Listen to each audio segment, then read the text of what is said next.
ఓం నమ శివాయ. ఇవాళ మనం పూల దొంగల గురించి మాట్లాడుకుందాం. అన్ని రకాల దొంగలుంటారు గానీ, ఈ పూల దొంగలేంటా అనుకుంటున్నారా?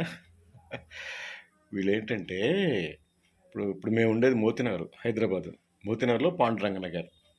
ఇంటింటికి ఒక చెట్టుంటుంది. బ్రహ్మాండంగా కళకళలాడుతూ ఉంటాయి పూలతో ఇళ్ళు. సరే, ఇక్కడ కొంతమందున్నారు. అది లేమ్యాన్స్ కూడా కాదు, బాగా చదువుకున్న వాళ్ళే. పొద్దున్న 5:30కి బయలుదేరతారు. బుట్టలు తీసుకొని, సంచులు తీసుకొని, మహాభక్తుల్లాగా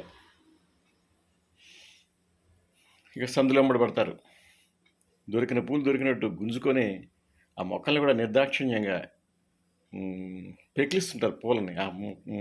ఆ కొమ్మల్ని వంచేసి విరిచేసి. నాకు పుష్ప విలాపం గుర్తొస్తుంది ఇలాంటి వాళ్ళని చూస్తే. మరి పైగా మనం ఏమండి ఏంటండి కొమ్మలు విరిచేస్తున్నారంటే మన వంక ఇలా చూస్తుంటారు. ఏదో మహాభక్తుల్ని మనం ఏదో అంటున్నట్టు.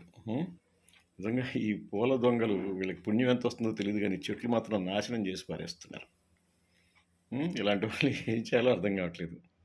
చక్కగా పొద్దున్న 5:00కల్లా బ్రహ్మాండంగా ఊర్లు నిద్ర లేకముందే బయలుదేరతారు వీళ్ళు సంచులు పుట్టుకొని. వీళ్ళని ఏమనాలో అర్థం కాదు. అలా దొంగతనం చేసిన పూలతో పూజ చేస్తే దేవుడు హర్షిస్తాడా? పైగా ఎదుటి వాళ్ళు పూల మొక్కల మీద వీళ్ళకి ఏంటి హక్కు?